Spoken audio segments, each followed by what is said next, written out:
Kitchen, dining hall, store, ఇస్తున్న భోజనం, cleanliness వీటన్నిటిని కూడా పరిశీలించడం జరిగింది.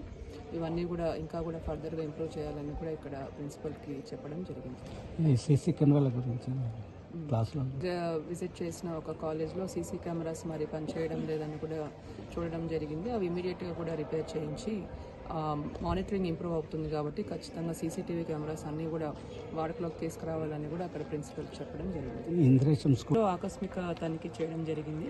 మండల పరిషత్ ప్రాథమిక పాఠశాల ఇంద్రేశం విజిట్ చేయడం జరిగింది. అక్కడ 300 పైచిలకు విద్యార్థులు ఉన్నారు, 8 మంది ఉపాధ్యాయులు ఉన్నారు.